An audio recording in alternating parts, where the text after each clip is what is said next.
My name is Maggie Riddle. I am a first-year MBA student at MIT Sloan, and it is my pleasure to introduce the next panel, Built to Last, the importance of inclusion and diversity in sports organizations, sponsored by Wasserman.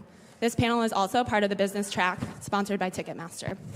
The panelists today are Allison Feaster, Director of Player Development and Personal Growth at Boston Celtics, Shelly Pizzara, EVP of Global Insights and Strategy at Wasserman, Catherine Carlson, SVP of Revenue and Strategy of the Philadelphia Eagles, and Scott Pioli, former NFL executive and television analyst.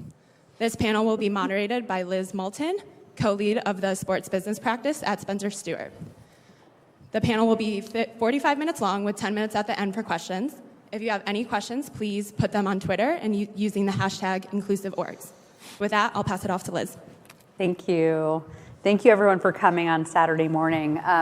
The origin of this panel has been, well, it's something that's been long in the making and over the years here at SSAC. And the idea behind it is that we in sports really have a lot of good intention to try and diversify our front offices and the business side of sports. And we're still falling very flat. You see through the Lapchick report and others that the grades that sports leagues and teams get are still well below what they should be. So we have an amazing panel here that exemplifies trying to change that dynamic.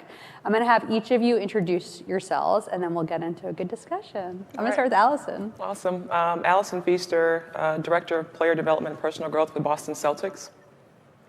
Shelly Pizzara, I lead Global Insights and Strategy globally. Catherine Carlson, I'm the Senior Vice President of Revenue and Strategy at the Philadelphia Eagles. Scott Pioli, I'm currently underemployed. I work several different jobs as a consultant also for CBS, but 27 years in the NFL as an executive. Great.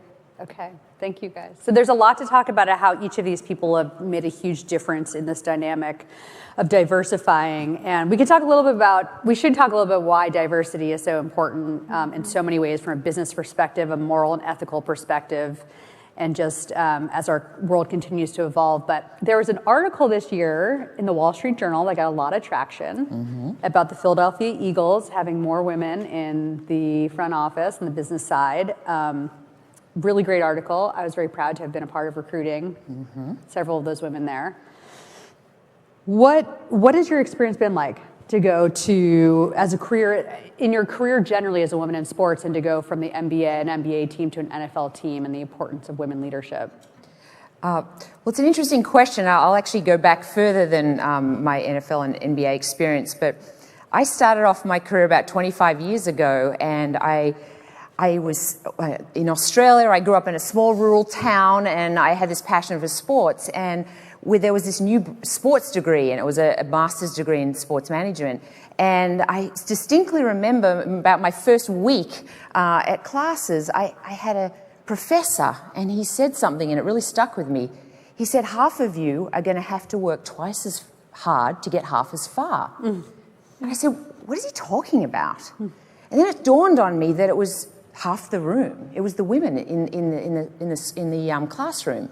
So I definitely have a little perseverance and determination. I'm not going to let this comment throw me off my aspirations to work in sports as a woman.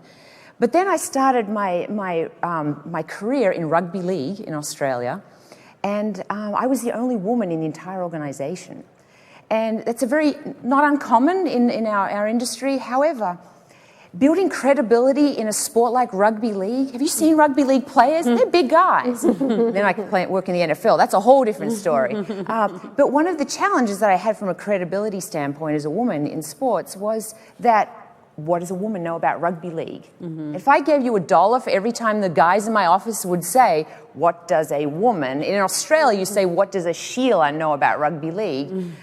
It was really frustrating. So I actually went out and got my coaching certification in rugby league. Oh, wow. So you may not know it from this physique, but I'm actually a qualified rugby league coach. And the amount of credibility that builds when you're trying to start out your career, it was just a little taste of what was to come throughout my career. And so to show up to the, I've worked at various organizations along the way, some very diverse, like the Walt Disney World Company was one of the most diverse companies that I've worked for. And quite frankly, it had to be. Disney welcomes over 100 million guests on an annual basis. They had to make sure that their staff matched that. And I learned a lot about diversity and inclusion through that. But then fast forward to had an opportunity to come to the Eagles, and my first day on the job, I show up to the executive team meeting, and 4 out of 6 of our senior leadership are women. And that's a rarity in the NFL. I think it's evolving, and I'm happy to be part of that. But that's definitely an exciting development in our sport. And it gives me hope for everyone out there that there is opportunities for women in our industry. One of the things I want to say about that is almost every search I lead, I'm doing 2 right now for CEOs of pro teams. They say, I really want women leaders. Every search. And the challenge is actually that there's not enough women leaders coming up. So that's a whole other thing we have to address. But Allison, talking about credibility and I was talking to Rich Gotham yesterday about Rich Gotham's CEO of the Celtics, about plucking you into the basketball operations. I think one of the most poignant things this year has been about how the sport of basketball is actually the men and the women really revere each other. And it kind of came out so much with Kobe and his daughter. But I think what that showed was that, Sue Bird and others who we know are at this conference are really respected by the men. Right. But there's got to be ways when you walked into the front office, the basketball operations, that you had to show credibility too. Well, I come from a culture of a company that really was deliberate and is deliberate about, including women and having diverse faces, throughout the organization. Before arriving with the Celtics, spent 3 years at the NBA where, the leadership is a top-down thing. Yeah. The leadership really stressed, having diverse faces all around. Adam Silver, including women and diverse faces, wanted to include former players in the mix as well, because there might not have been enough, across on the business side and the basketball operations side, on the team side as well. So. Those types of leadership, deliberate decisions where, you target specific, organizational, representatives like former players. So it's been great for me. I haven't really faced any adversity, so to speak, being one of the few women on the b-ball ops side. I'm really used to being one of only, throughout my life and throughout my career. So it's been, time after time practicing, for this moment. But coming to the Celtics, it's been a very smooth transition. Rich Gotham, Danny Ainge, Brad Stevens, all of them have been very open-minded, very welcoming, and very, eager to hear a different voice. And it comes from the top, and Adam hasn't he publicly said he would like 50% of all NBA coaches to be women? Right, he did mention that, and I think that's, it's a very great, very bold statement to make, but I think what's most important is that we get the right people, in the positions, and a lot of times women haven't had access to certain roles, officiating being one of them, in the past, definitely coaching, where the NBA now has 11, women sitting on benches, tons of others in player development roles and in front office roles. So, little by little, step by step, we're making great strides in the NBA and across the league office and across the team side. Yeah. And giving access, Scott, I think that's one of the big lessons from all of the amazing work you're doing. I do think the NFL generally as a sport is just behind where the NBA is in terms of driving diversity generally, women and people of color. But can you tell the crowd a little bit about the work you've been doing on equalizing the playing field and getting more women into leadership roles and people of different backgrounds too, not just women? Yeah, I just have, I've always been a part of football my entire life, and from growing up as a kid, it's supposed to be a very inclusive sport, right? Everyone is supposed to do everything together. Then as you get older, you realize that we're inclusive for only certain segments of the population. I've been very intentional in the work that I've done, but without getting into the long details of stories we shared back behind stage, some of the reasons, just the bottom line is I have 2 sisters that were better than me in every way and more accomplished in every way, and they had very, very limited opportunities as opposed to me, and that always stuck in my head as to how fundamentally wrong that was. And I've always known that I've had this privilege looking like I do, and I've just never thought it was very fair or that it should be that way. So I've just spent, again, without getting into all the details now because it'll take far too much time, but I just don't understand. I hear, we were talking backstage too about this whole idea that it's a great business model. And yes, it is. We all know that. We all know the statistics that have come out about more diverse organizations, whether it be gender, race, the gay, lesbian community, how it helps in terms of the business model. But now that we know all that, that's never really been my driver. To me, it's just been something that's it's fundamentally right to just do the right thing. Of course, it's a good business model. And I understand some of us have to talk about it being a good business model, but why anyone else up here on the stage or anyone out there shouldn't be involved in football or have an opportunity in football, whether it's coaching, whether it's on the business side or football operations. And I think part of my goal and mission is, it's interesting, Catherine, you know, you're on the business side, and I think when we look at the Lapchick report and we look at a lot of the work, I think that the way that some of the major sports, and my sport included, which I love dearly, the way that we hide these things is we hire people in certain segments of the organization, say, or the operation within football and different NFL teams, and say, wow, look at what a wonderful job we're doing here.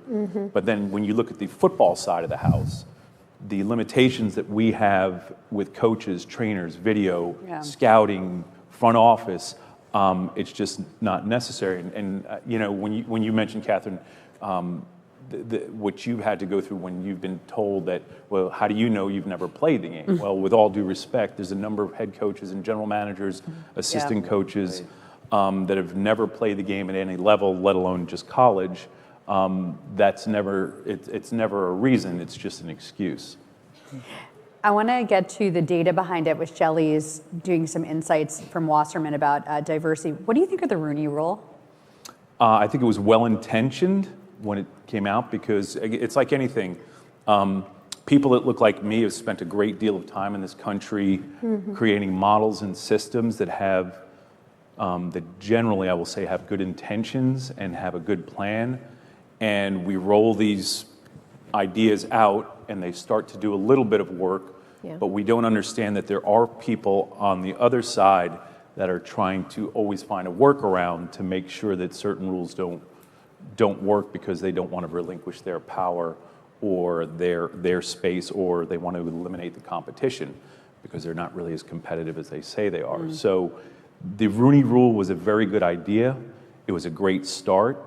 I think we have found out in time that it's not working the way it's supposed to, that we need, it's just like any model or system in this country that we create for equality, is you create this and you have to continually let it evolve like our country is evolving and like people that are battling against those rules.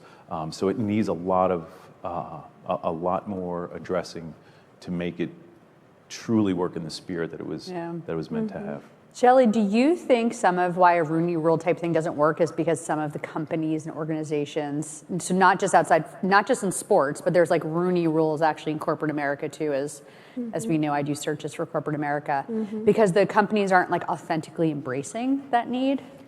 Yeah, I mean, at the end of the day, and we talked a lot about this backstage, is if you're not willing to put yourself on the line or actually make it a part of your DNA and who you are, that is just naturally going to happen because it's harder. You know, you gave that example of half of you are going to have to work twice as hard to get twice as far.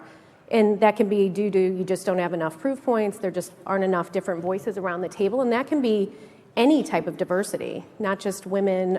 It's diversity of thought, diversity of background, diversity of experience. We talked a lot about that in the background before we came on stage today too, and just bringing new thoughts and ideas to the table.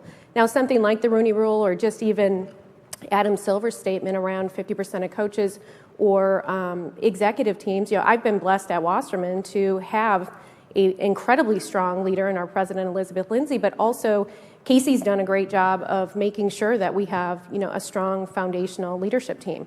The thing is that it did take us a bit of time to actually put that out in a business practice. We launched the collective this past year, and that was actually saying, you know what, we're going to drive visibility beyond our own organization and put it into a business practice. So drive visibility for women in sports, give our brands and properties clients access to information so maybe they need more data, more proof points to elevate how they're approaching women as their consumers, how they're approaching women as additional voices to bring new ideas and thought leadership into the organization, whatever that might be. But it was one of those things saying, you know what, we've been doing it for 20 years. Now, how do we actually turn it into something and live it and commit and invest in a business to drive that message out and frankly bring, honestly, a new commercial opportunity to our clients, which that kind of goes back to, are you going to put yourself on the line, or is it just really good business sense? You know what, the good news is in this case, it's both, right? So from that standpoint, that's, I think, what we have to continue to do is, you know, deliver those proof points as an insights leader. That's great. That's lots of work for us to continue to, but also really work closely, kind of shoulder to shoulder with these leaders and say, it makes sense on so many different levels to really think about diversity and inclusion as your business practice. What did the people, what do men leader, what do they say now? What did they say 10 years ago? And I want to hear about that from you too, where when you give this mandate, because one of the things I fear sometimes is I'm like, I've told this story to this panel, but I was pitching for a CEO search to two male co-founders, and they said, well, what's really important about, what should we be thinking about on this CEO search? And I said, you should be including women leaders in your slate of candidates. And this was 2 years ago, and they said, well, why would we have to do that? And I thought that was so, I mean, 10 years ago, I feel like I heard things like that, but now I don't. But do you feel like there's a shift and people still are like, why are we ringing this bell? Like, why are we banging on the drum so hard? I think there absolutely is, and a bit of it is because we've slowly been climbing the way up and do have more voices at the top. I also think that because of a lot of the data and science that's behind it that actually shows that it's good business practice, you kind of can't argue with it. You know, prior to Wasserman, I was very fortunate to work at PepsiCo for 7 years under, you know, a great leader in Indra Nooyi, and I was in marketing as well. So there were quite a few women there, but at times we would run into barriers and in different opportunities to share that perspective of, oh, maybe we have to fight a little bit harder or work a little bit differently to press forward, but you had a larger infrastructure and organization around you to kind of help elevate and kind of lift you up. But there's still programs and the need for mentorship to exist, no matter what industry you're in, because you need a sponsor, you need someone to help pull you up. So I don't know that it's as much that there's still I mean, you've given us stories where there can be concerns at CEO levels, but you know, among senior leadership, you have to go down and pull up as much as, you know, really us standing and kind of supporting each other and elevating and pushing our way up. Yeah. But the mind shift, it's different. It's changed. And, you know, I have to think it's because we're at the table now, and that's not changing. Catherine, have you had a mentor or sponsor to help pull you up?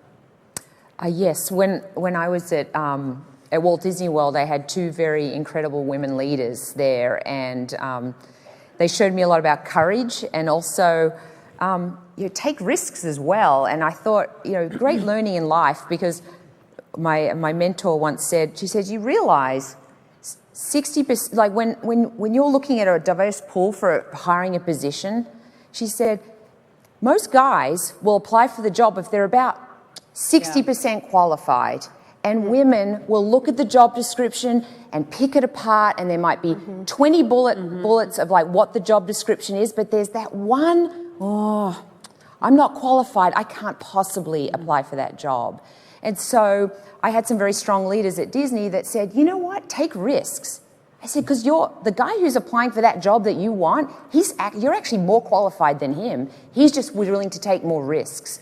And so I give that advice to a lot of my women mentees that I give advice is take that risk. It's okay, and you'll figure it out on the job, because I can guarantee you don't know everything. You're not perfectly qualified for every job.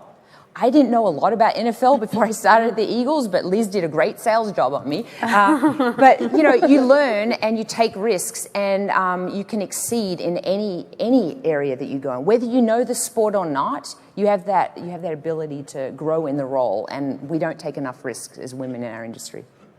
How did you decide, or I know you said it was just natural to you because you had strong sisters, but to really stick your neck out there and say, I want to do more things around sponsoring and mentoring. And how have your peers over the years received that? It's been received differently by different people. And I'll be truthful, you asked a question it's been, as we're moving forward, it's becoming more and more embraceable. Yeah. And being embraced more. And I think a lot of it has to do with comfort, that people are afraid of the unknown, right? We've created this narrative of what it would look like if women work in sports. One of the elephants in the room that we talk about is, how can people coexist in different sexes in those relationships and not, not let things go to in an inappropriate place. And I think that, yes, of course, there's some of that, but I think that narrative is also overstated. And I think part of the reason that it's been easy is the vetting process that I go through in helping people. For instance, we talked earlier about Katie Sowers. Yeah, I want to talk about Katie. Tell her story. Well, so Katie, I don't know who knows Katie Sowers or who doesn't. Everybody. Everyone knows her now because she did the Microsoft commercial. But oh, by the way, before she was a celebrity, she was a football coach, or is a football coach. So Katie was our daughter's 5th grade basketball coach in Kansas City, and Katie approached me after the first basketball practice of our daughter and started talking football. And she was an incredible football fan, but an even better football player. And I actually saw her play for the Kansas City Titans, which is part of the Women's Football Alliance at the time. And she's an incredible player, very, very smart football player. And we just cultivated this relationship. And fortunately, when I left Kansas City and went to the Atlanta Falcons, I had to rig things a little bit, but was able to hire her. And the good news, Katie was very easy to mentor and to help, give an opportunity to, because and that's the important part, is I did nothing but mentor her, give her some confidence, because she was going into a world where she had less confidence. She wasn't as much of a risk taker. And part of that is the way that, let's be honest, that's how women are treated, and our women are sometimes pigeonholed into that space where they're taught to not take as much risk for all of the reasons that we know. And Katie just did an incredible job, so it was easy to advocate for her. And I do want to say this because mentors have been mentioned, and I think this is a very important part of mentorship, because I mentor quite a few people, and not just women. I work in the space of racial equality. Again, I don't use the words diversity and inclusion. I believe in equality, not just diversity and inclusion. That's good. I like that. But I will say this, those of you that want to be mentors, mentorship is meant to be unconditional, totally unconditional, and that means in every sense of the word. It's not to elevate your platform or to let people know the work that you're doing, and it's also not meant for any inappropriate behavior. So if you're going to be a mentor, I encourage you, particularly those that look like me because we hold the power, is become a mentor, be a mentor, and please do it unconditionally. That's great.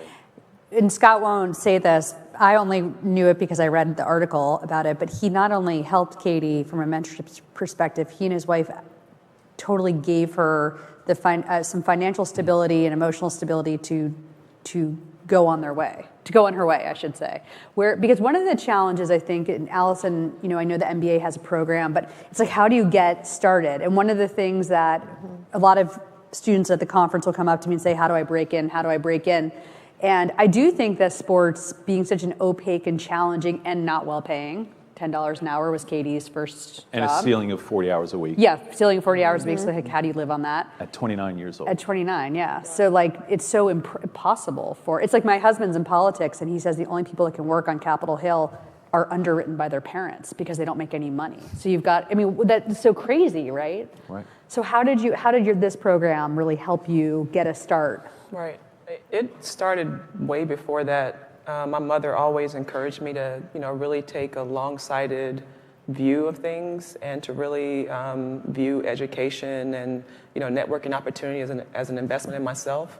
But I can't say enough about the mentorship piece, because along the way there was always someone there to, advise, guide. Like, for example, Jess Gelman, who is a former teammate of mine, also co-founder. She's this obscure figure who's the co-founder of this conference. But, people like that who, as I was trying to transition out of professional basketball and find my space, on the other side of the game were crucial in being a sounding board and beyond for me. So I would say really in taking the time to invest, money's always going to be short. Spend time to, pay for a plane ticket to be where you think the decision makers are, the influencers are. Show up at someone's office, email, reach out, call.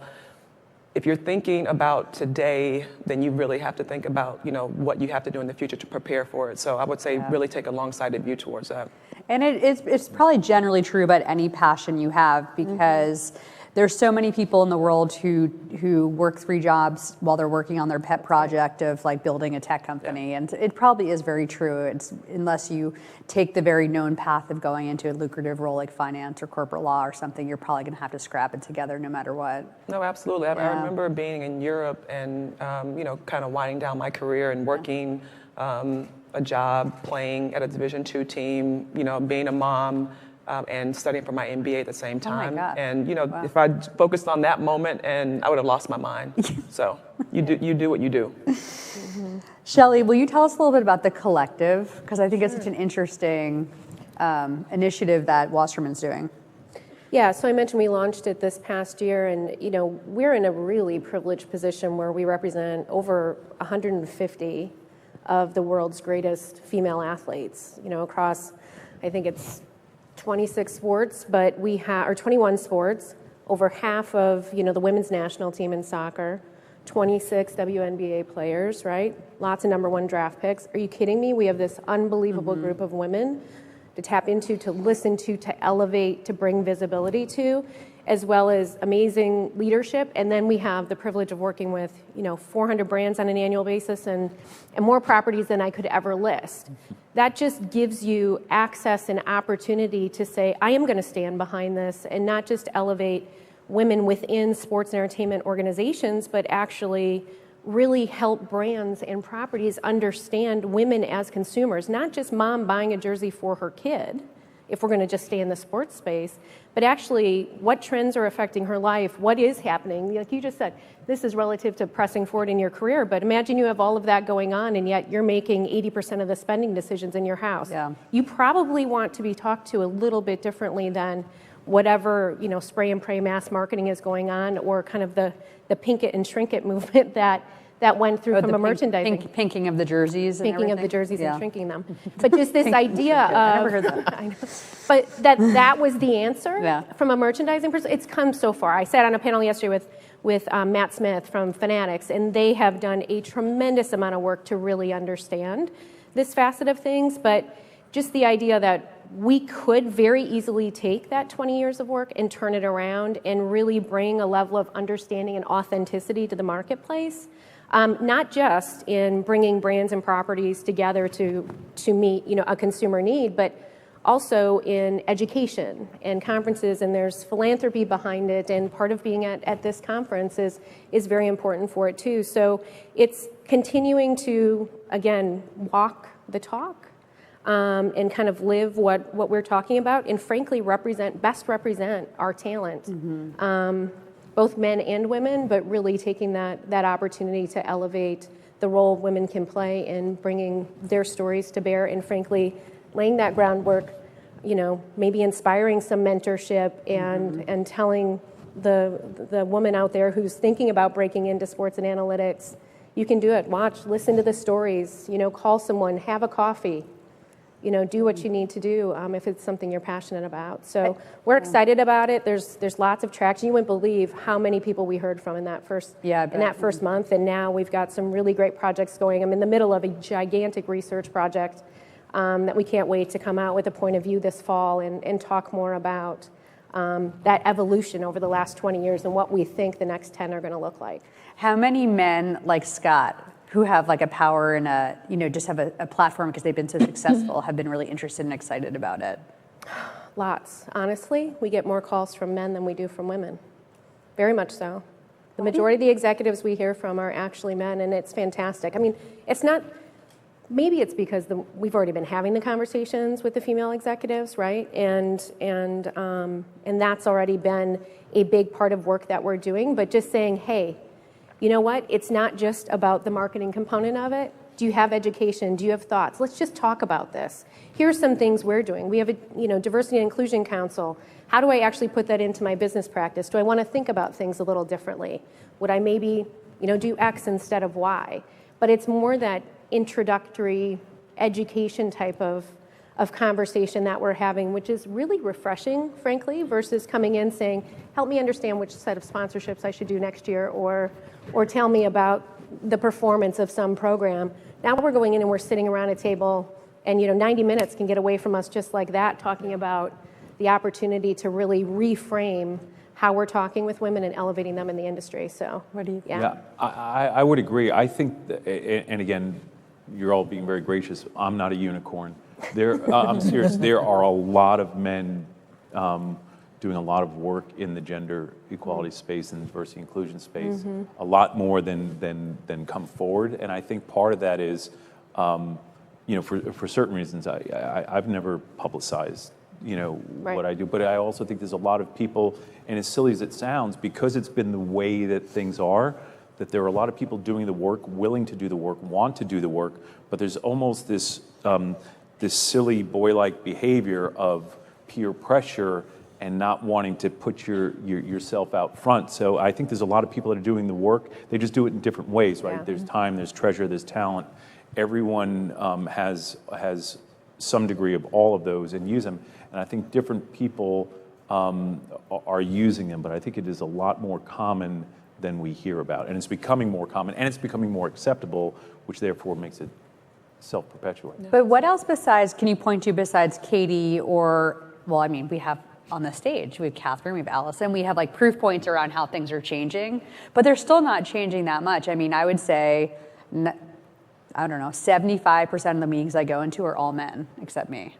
So why isn't it changing? Like or do you think it's just going to take time? It's changing. It's happening too slowly, because again, there are still. It's not just the sports industries. If you look around at the banking world, the financial industries, in every industry that has enormous amounts of money and power, that's the way it is. It's changing, and it's just changing too slowly. And because there's not just an absence of women, there's an absence of color too. Yeah. So and what's happening is there's only so many seats, and now the people that look like me are having to go through this process of, okay, we've got to find a black man, a woman, a person of color, and what these seats are disappearing. So I think that there's also, as this work is happening, that there is this fear. There's so much that has to be done, and it's just happening slowly. It'll never be fast enough, and I don't like saying that change is happening. It's occurring at a fast enough rate, because it's just never going to be fast enough. But can we talk about like locker room talk? Mm-hmm. Isn't that what we were doing it here when you changed your shoes, actually. I know.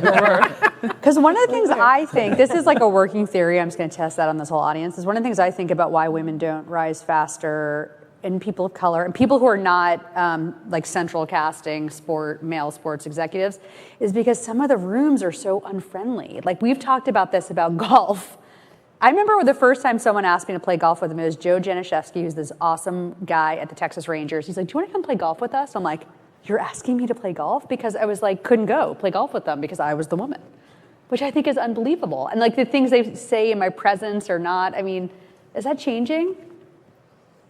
I think I certainly learned how to play golf working on the business side of sports. I used to play field hockey, so I had a pretty good... Yeah, me too. But I also...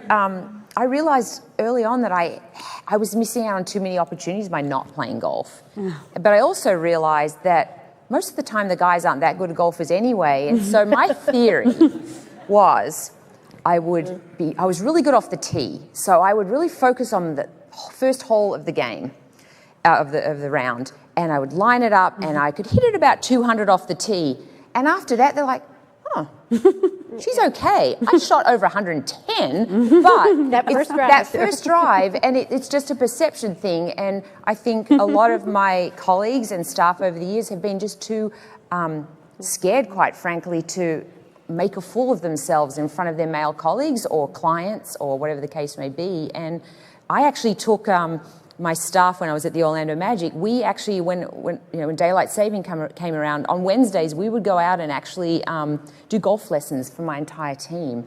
And because we went from having golf events, which every year most organizations have a corporate golf event, and they were the ones driving the golf carts and not missing out on that 4-hour interaction with our top clients. And so that really changed the dialogue. And quite frankly now, I encourage, instead of doing golf, let's do a top golf event. So you're getting that, but it's more inclusive. And because what I realized one time, we were doing a golf event in Orlando, and I looked around at everyone who was teeing off, and there were no women executives. And I knew I had a ton of clients that were women executives, and they didn't feel comfortable joining our corporate event. So I was missing a critical touch point with half of my clients. And so that's a real problem. And so simple changes like, why does it always have to be golf? Or if our clients really like golf, let's do top golf or something that's more inclusive. Or let's just not do golf altogether. Let's do something that's a lot more, that's a broader appeal to our clients, whether male, female, or with different varying degrees of athletic skill. I don't golf. Yeah, you don't golf? All these years? I do it badly. Never.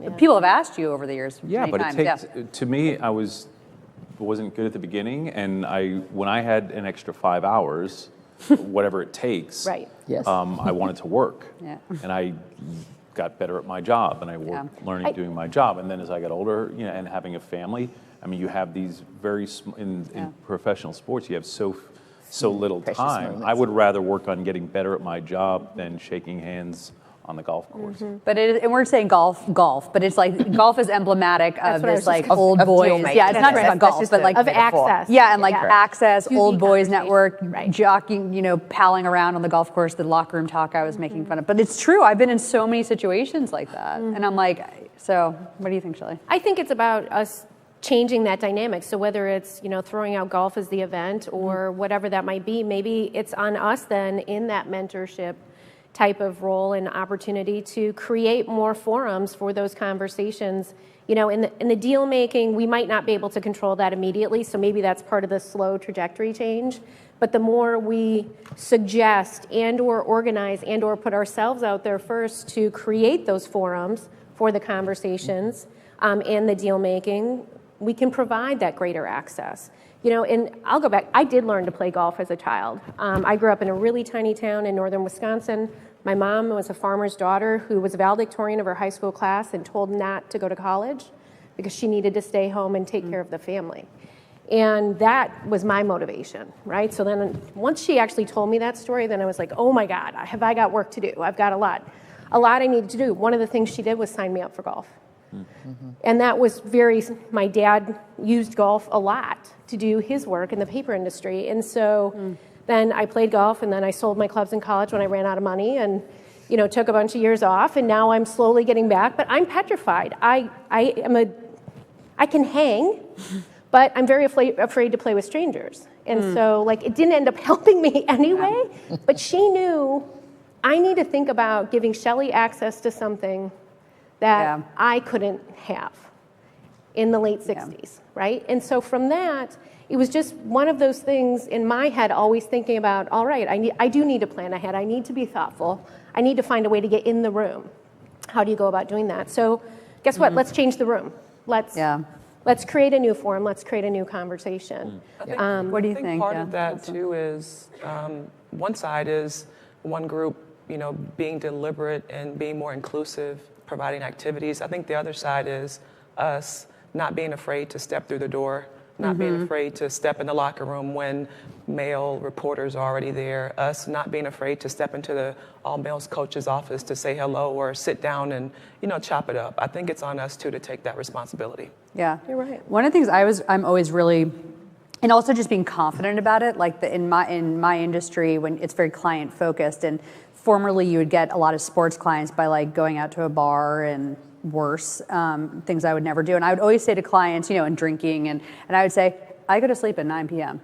So see you later. I'll meet you for lunch. I'm not going to play in that. You just have to be really confident about I'm not putting myself in this male dominated type of social. It's not how things should go. Yeah. I think it's really important for people to put their foot down like that. And not just women, just anyone who that's not central casting for them. So I'm getting a card. We have 15 minutes. And plus, there's some really good questions here, so I'm going to ask them. For Allison. Okay.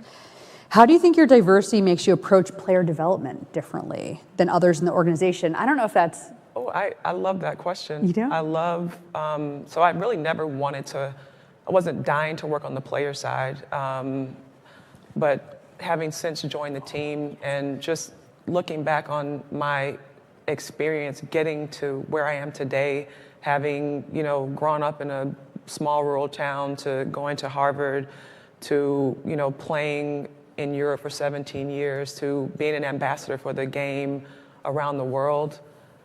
I played every role in a team. I've lived a lot of what these guys have lived. So I come to this role with such enthusiasm and intensity and general passion, to help impact their lives. So yeah, diversity for me is bringing all that to the table for these guys. Yeah, I just want to come on that because in addition to, you have all the playing experience, you have all the athlete experience. That's right. In 2009, when I was left New England to become the general manager of the Kansas City Chiefs, I hired the NFL's first ever director of player development that was female, Katie Douglas, another Katie. And Katie had worked at the Patriots as the number 2 person in player development. She did all the programming, all the compliance. She was the connection with the league to make sure that we were doing everything the way that the league wanted to do it and creating all the programs. And one of the things that, in terms of analytics and paying attention to the numbers, one of the studies, and I forgive me, I don't remember if it was 06 or 07, that year we had 330-ish players at the Combine. Of the 330 players at the Combine, that year, just about 70% of them had come from single-parent homes. Of these 70% that were single-parent homes, over 80% of those players were single-parent homes that were female-dominant, either a mother, a grandmother, an aunt. Yeah. And so in having these conversations with players in a league that's 70% black, male, you talk to the players, the person that they trust the least looks like me. The person they trust the most is a woman, particularly a black woman. So in the role of player development, in terms of getting players to trust the club, trust the truth, someone who's trying to help them, the last person that they would want to talk to is me. So just in going by the number, you being in that role is tremendous help for the Celtics and the league. So Thank you. I definitely feel that way. Thank you. Where's Katie, that Katie now? she's at the University of Texas San Antonio, and so she left the Chiefs after that time. Then she went to work for Exos, and helping Exos and their draft eligible players in football and basketball. And now she's at the University of Texas San Antonio. Interesting. For Scott, why, in spite of the Rooney Rule, are black coaches with significant experience continually passed over for less experience with white male coaches like Cliff Kingsbury? Because it's broken. I mean, there's a very simple reason. The system is broken, and we are not doing enough. You know, you were talking about golf, and while you were talking about golf and the access, and one of the things, because I'm working as a consultant for the NFL now in the diversity space, I'm still on the Bill Walsh Diversity Council, and we had this conversation recently. And one of the big problems that we believe is that that a lot of the owners, who all look the same, are just not comfortable in relationships because they don't have the reality is that most of our relationships in life are with people that look like us, whoever we are. Those are our closest communities. And you think one of the things that we're trying to overcome is that there's because of ownership, they're not in the same rooms with people that don't look like them often enough. And and that is human. Yeah. And it's something that we have to fix and start creating this. Now, I want to take this a step further because we always talk about the Rooney Rule, right? If we're coaching, well, we don't have enough black or female general managers in the National Football League. We don't have enough black or female directors of player development. And the other fact is this: we talk about the coaching problem.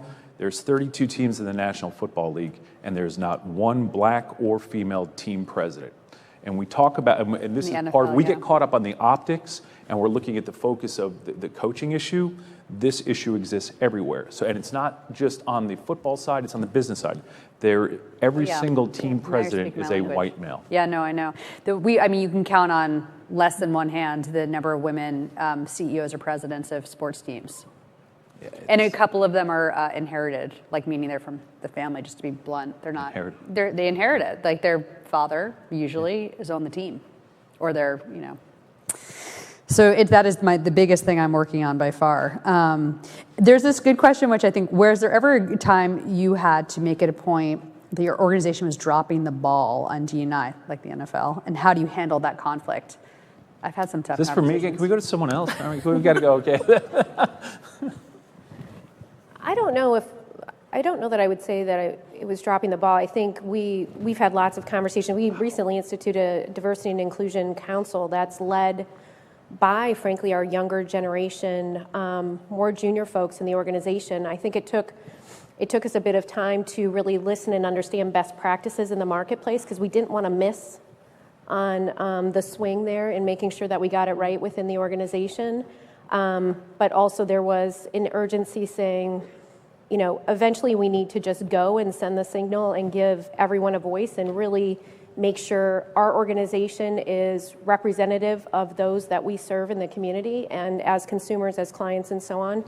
And it's one of those things where you're not sure when the timing is perfect, but to actually feel like you're behind and want to catch up a bit, I think was something that no one was overly comfortable with. Mm-hmm. So the first year we launched, it's been wildly successful. It's so meaningful to the management committee to have it up and running, and then taking a little bit of a step back and letting this group, frankly, bubble up because it's this next generation where the excitement is, where there aren't the lines that we all grew up with, and they believe that they can maintain that, right?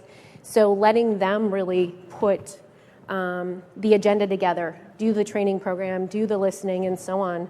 And that's been a remarkable uplift to our organization internally, and frankly, just to educate, I think, up the ranks as well. So as much as we were doing, as much listening and learning from best-in-class programs out there in the marketplace, it actually took us stepping back and letting our own people tell us what it really should look like, because we are a diverse organization, and it's one where they're just saying, hey, just let us be who we are and facilitate that versus trying to overly orchestrate and set guardrails around what you think this should be. Yeah. So it's not that we dropped the ball, it's more just maybe listening and learning.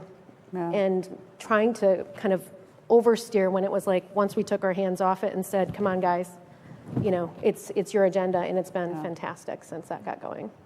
Catherine, have you ever had to, well, you're with Jeffrey Lurie now, who's so focused on this, so, I mean, hence why we did searches for Jeffrey to bring more women leaders, but previously, you don't have to name names, but within the MBA, did you have to really say, like, we're totally dropping the ball here? No, I think any leader at any level, whether you're a manager, whether you're hiring the interns or you're doing an executive search, I think we have to be more deliberate in winding the pool. Yeah. So if I'm opening up a position, whether it's interns, entry level, like the reality is our industry is so competitive. Like, any intern group that we advertise, we get hundreds and hundreds of resumes. And so what's really important is at any level, which all of you can influence this, is if you're looking at a pool of candidates, make sure that pool is diverse. Mm-hmm. Because it's a simple number games, guy. You're all analytics, so if you've got 10 candidates and only one's a woman and one's and it's not a quota thing. It's simple math. If you provide the opportunity or open up at least the opportunity, then you have a fighting chance to bring in diverse, and diversity of thought is probably my big saying, into your organization. I think it can start at the entry level, because then, let's face it, when we have great interns, we want to hire them. It's that year of training, and then you start to build the funnel so that you have a chance at the top to have a broader base of diverse candidates. So that would be my... Yeah, you know what? I think that's a really, really important point. If you get a stack of resumes back or folks that have applied, it's sending them back and saying, try again. this isn't the pool that we're looking for. There's not enough here. And there are times when you say, where are the women? Really, how can I be in research, insights, and strategy, and I still primarily get resumes from men? But why, do you think, okay, obviously I think this because I'm asking a leading question. Sometimes those resumes just don't include diversity, and I think it's because people still are not yet opting into this industry. Okay. And my hypothesis still is that some of these barriers still exist, like the language of that, when you're not culturally, you don't feel culturally assimilated into it because you get in there and the men are talking about golf. I would say one of the things that I've really been deliberate about is how are you writing the job description? Oh, that's what I was just going to It's such a simple thing, but there are ways to write a job description that opens up a broader description. So it really comes back to what I said earlier is women are going to be more critical of every single bullet point on that job description. And so some of the language that we use in job descriptions are very male-centric. And so I think we need to be more deliberate about even from a simple job description can, narrow your candidates. Yeah, it's interesting. I'm assuming the panel that we're doing, a lot of people here intentionally, and we're somewhat preaching to the choir. And if I'll just encourage everyone here, and if you're with an organization, you need to have people that are in positions of hiring people that are willing to do the work. And a simple example. So with the Falcons, and actually when I was general manager with the Chiefs, some of the minutia that I allowed myself to get involved with was some of the hiring. And in this work, you have to be intentional. So we talked about the Rooney Rule, and we talked about the getting people into the program and getting started, the Bill Walsh diversity program, where we're getting fellows in there. And it's simple. I think all you have to do is stop at some point and truly do the work. So one of the things we complained about within the NFL was that back in the day when the Bill Walsh program started, training camps started earlier in July. Training camps for colleges started in a little bit later in August. So as each CBA has gone, that's gone. The NFL starting later in July, colleges are starting early. So this window to find college coaches, black college coaches, come in and be fellows for us, there were fewer to pick from because they were having to go to their training camp. Well, there's always a workaround. Those things are excuses, and there's a lot of very smart people in this room. Instead of finding reasons and excuses, stop saying that there are fewer coaches in a smaller pool to pick from. Something that I did was it was very simple. That we have the internet now, right? So you go on the internet, you understand that there's leagues and conferences around this country, like the Ivy League, that don't start their football training camp until the third week of August. So the internet's a pretty amazing thing because you can click on and see a coach's face and you can pretty much figure out what they look like, right? I mean, it's not that difficult. And that's how simple some of this work is. We tried to make this so much more difficult than it is.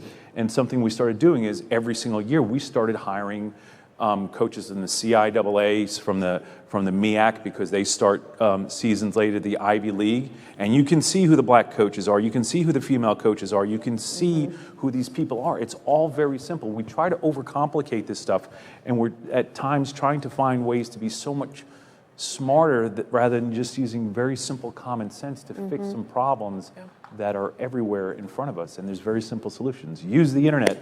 Find a good candidate to be an intern. Parting words about using the internet or things that you're most hopeful about. A sentence of what you're most hopeful about or parting words for the audience. Wow. I'm most hopeful about the next wave of NBA female coaches. Yeah. Let's see what we add to the mix for the coming good. season. I like that. Yeah, I think just this next generation of leaders that it's amazing. They don't necessarily, we're kind of having to be retrained because of the way that we grew up. Yeah. But I think if we're doing our jobs for our kids and this next generation of leaders, they're really going to crush it. So I'm excited. I'm excited for bringing a more diverse workforce that brings diversity of thought and the backgrounds. It doesn't matter gender, just bringing different experiences. Your career doesn't have to be linear. You can do all sorts of different steps along the way, and I think I'm most excited for people to take risks and try something new and get out of your comfort zone. Yeah, I'm most hopeful for the people here in this audience because of what you're bringing, because you're so much more thoughtful and better than my generation. Because I think I'm the oldest person up here, so Baby you're not boomer. even my. Yeah, I'm excited that this is going to be a better place. We're in this weird place in this country right now, but I'm excited and hopeful that there's people here that are going to be far smarter and better than my generation. Thank you all so much. Thank you. Thank you all for coming.